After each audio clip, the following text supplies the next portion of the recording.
Hello everyone, my name is Scarlett. I never thought I would get to share my story, but here I am with a crazy mother-in-law tale. I've used fake names because I have a daughter and don't want to be recognized. To be honest, my story doesn't even start with a crazy mother-in-law. I was married to my high school sweetheart Daniel for 3 years. We married young and settled down before I was in my mid-20s. Daniel worked at his father's business, so we were already quite settled. His mother, Jenny, adored me, and along with his brother, Devin, we were one big happy family. Unfortunately, Daniel's dad had passed away when we were still in school, so he wasn't part of our family. Despite this, I had some amazing years with Daniel and his family. But tragedy struck, and I was left with a big hole in my heart. One morning, I got a devastating call from Jenny while I was at work. She said, "Scarlett, I have some terrible news. Daniel got into a car crash. He didn't even make it to the hospital. I'm so sorry, Scarlett. I don't know what to do." My whole world came crashing down. The man I thought would be my life partner passed away too soon. It was a dark time for me and Daniel's family. To make matters worse, I was 5 months pregnant with our child, Lily. Thinking about those days is still painful. Daniel may be gone, but he'll always be a big part of my life. I gave him a part of my heart, and he took it with him when he died. Suddenly, my world changed dramatically. Jenny couldn't cope well with the grief and became fixated on me and my pregnancy. She had this strange idea that Lily was a reincarnation of Daniel. She would constantly call my unborn child her baby and try to make decisions about my body. Dealing with Jenny was a nightmare. She would say, "You better not think about moving on, Scarlett. I'll never let you leave with my child. Lily is always going to be with me and Devin. I have already set up a nursery in my house. She will come live with me when she is born. Devin will be her dad. He is Daniel's brother, after all." Jenny, I know you're having a hard time dealing with Daniel's death. Trust me, I'm just as bad. But you can't control me like this. This is my child, not yours. How dare you say this to me? Lily is my child. I will do everything in my power to keep her with me. Don't you dare think you can take her away. As the days passed, Jenny became extremely unstable. We tried having multiple family discussions about her behavior. We told her, "You need to stop being so obsessed with Lily. This is very unhealthy, Jenny." "Mom, we are worried about you. You're acting very strangely. I think you should consider therapy." "The only one you should worry about is Scarlett. I know this girl. She'll run away with a new man once the child is born. She'll take away Lily and raise her with someone else." "Devin, you can't let her do this. She is your daughter too." "Mom, you're not making any sense. Daniel is the father of Lily. A new man will not replace him. I'm her uncle, and that's it. I will be there for her, and so will you. But ultimately, she is Scarlett's daughter." Jenny never listened to us. From hosting a baby shower for herself to demanding to be present in the delivery room, Jenny did a lot of things that still give me panic attacks. Devin did his best to control his mother. However, Jenny never improved. The first major trouble she caused was right after I gave birth. She came to my room and asked to hold the baby. When I handed her my daughter, she ran for the door. Luckily, Devin was outside and stopped her with some nurses. From that moment, I knew Jenny couldn't be around my daughter, so I filed a case against her and let the cops handle it. At first, I was hesitant to get a restraining order because I wanted Lily to know her grandma. So I set some boundaries and hoped for the best. But Jenny crossed every line. She tried to take my daughter away several times and even tried to convince Devin and his girlfriend to adopt Lily. They refused because they are sensible people. Jenny also didn't like the fact that I was seeing someone when Lily was 2. The last straw came when she tried to take Lily from daycare without my permission. We found out she had planned to move to a different state. I immediately confronted her in front of Devin. "What is wrong with you, Jenny?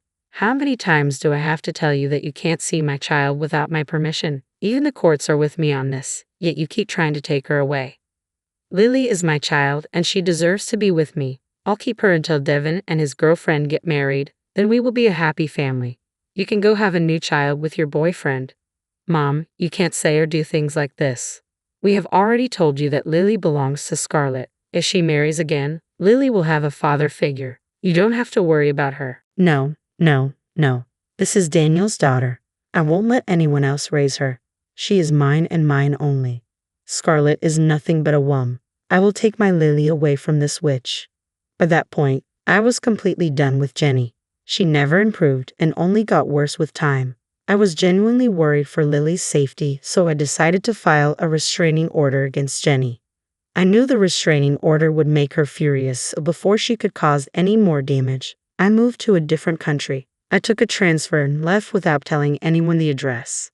Only Devin knew because he was dependable. Jenny's behavior left a lasting impression on me, and I was always paranoid that she would take my child. The first year after I moved was hell, but I got therapy and decided to get better for my daughter. I also developed a good connection with Carlos, a local resident. He was the reason I moved to the country. Carlos loved my daughter a lot, and they quickly formed a great bond, so I was sure the relationship would work out. Jenny found out about Carlos and tried to call me. "You cheating witch. I'm sure you've been cheating. I will never let you live in peace. I'll bring Lily back to me. Just wait." "Jenny, I have a restraining order against you. I don't want to do this, but you have left me no choice. If you really love Lily, you should get therapy and get better for her." "Don't tell me what to do, Scarlett. I don't need therapy. I only want my baby Lily back. One day, I will take her away from you, and then all you will do is cry." That one phone call was enough to send me into a spiral again. Carlos and my therapist had a tough time soothing my fears. My paranoia skyrocketed, and my world got dark. Somehow, I managed to deal with the situation and kept all these conversations as evidence. Thankfully, with her horrible behavior, I was able to get the restraining order renewed every time it expired. My only solace was that Jenny never knew my new address. For the next few years, things went pretty well for me. I was slowly starting to cope with my mental health problems while dealing with Jenny. I can't begin to tell you how many phone numbers I had to change. When Lily was 6, I married Carlos and began my life with him. Devin and his girlfriend, now fiancée, were invited. However, Jenny was strictly not allowed at the wedding. After Devin went home, he called me about Jenny. He said, "Scarlett, Mom found out about your wedding. I think one of your friends posted a picture and she saw it. She's not happy about this." "What do I do, Devin? I'm tired of running from Jenny. Even after years of filing restraining orders, she keeps harassing me. I'm exhausted." "Stay strong, Scarlett. I'm doing my best to handle her. I think your marriage and my engagement have given her fresh ideas. I'm afraid she will do something stupid." "Don't worry, Devin. I'll be on the lookout. I'm not that naive girl anymore. Jenny can plan as much as she wants, but I won't let her take Lily." I was determined to protect my child. I quickly ordered high-security cameras and installed them all around the house. I also briefed Lily's school and babysitter about Jenny so that she couldn't make up weird stories. Carlos was with me through it all. Years of therapy helped me deal with the situation better. While the old me would panic and become paranoid, the new me stayed calm and made plans. I prayed Jenny wouldn't pull any stunts, but I was ready to act if she did.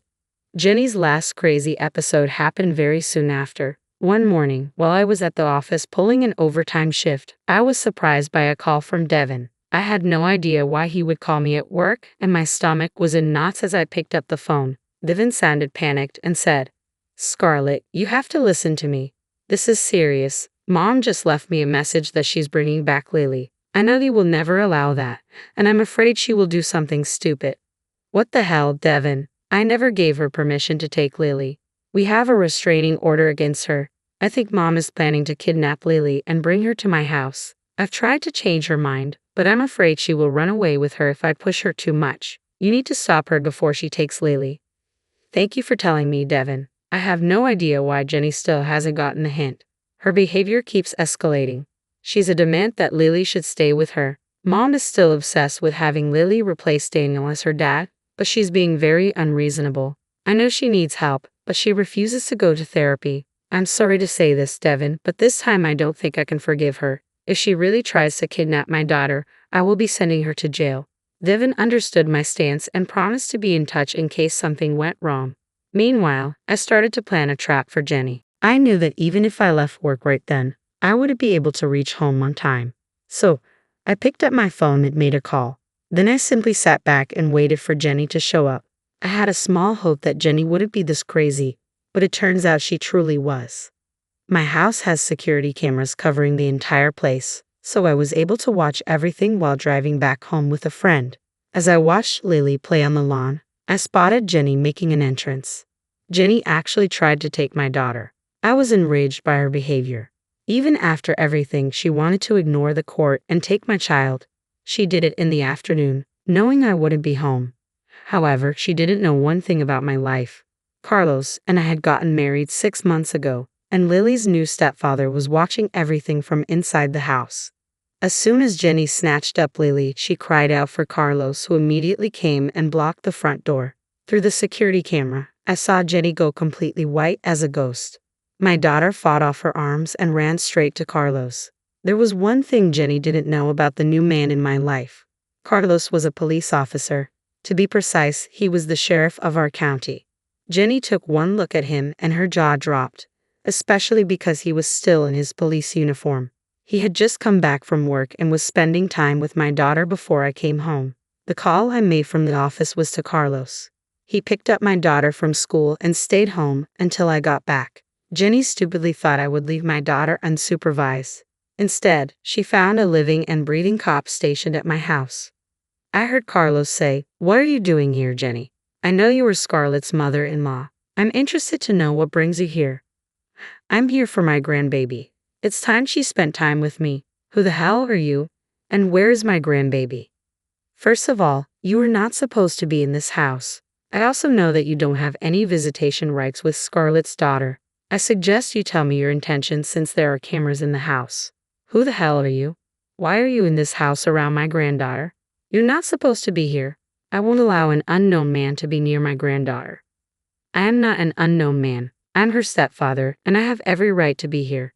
You are not supposed to be here since you have trespassed into my house, tried to kidnap Lily, and violated restraining orders. I have already called my mates to come and arrest you." No, you cannot arrest me. I'm not doing anything wrong. My granddaughter belongs to me and Devin. I won't let Scarlett let a stranger raise Daniel's daughter. Only Devin is fit to be her dad. Listen to me, Jenny. You need to step away from this house right now. The cops will come and arrest you if I don't do it myself. Jenny kept arguing with Carlos while I hurried home to them.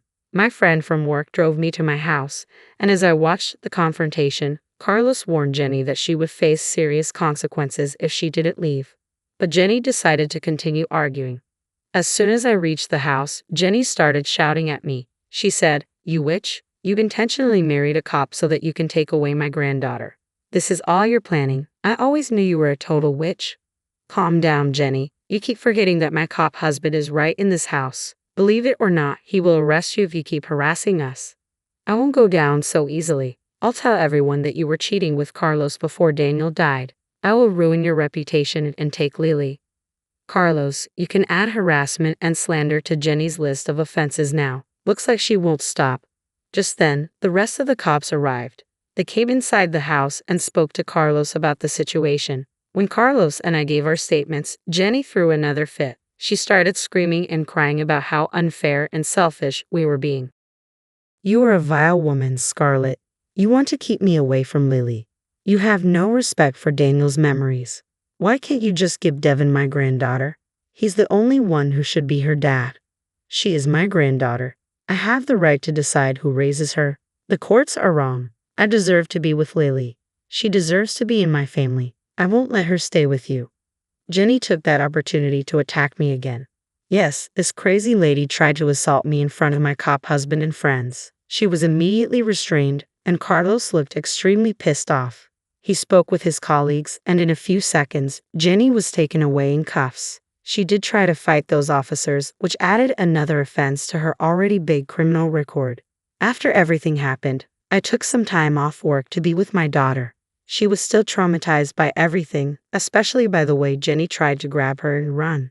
Even I am exhausted from dealing with Jenny and had a hard time balancing everything. Carlos has been a huge support to both me and Lily. Lily has even started to call him dad. She does know about Daniel, but she also sees Carlos as a father. I'm so happy that my little girl is finally starting to have a normal life. Devin and I talked in detail about what went down. He apologized for his mother's behavior multiple times. I assured him that none of this is his fault, and he shouldn't take Jenny's blame. He continues to visit us every week to spend time with Lily and my family. He has since uninvited Jenny from his wedding and is planning to go no contact with her. Speaking of Jenny, she will be spending time in jail by now. She has managed to work towards an impressive list of charges that keeps getting worse. From what Carlos has told me, she will likely face fines along with a short prison sentence. She's tried her best to turn the judge against us, but even the lawyer knows she's a lost cause. We're still waiting for the final hearing, so I can't share all the details of the court proceedings. However, it looks like me, Carlos, and Lily will finally have some peace away from my crazy ex-mother-in-law.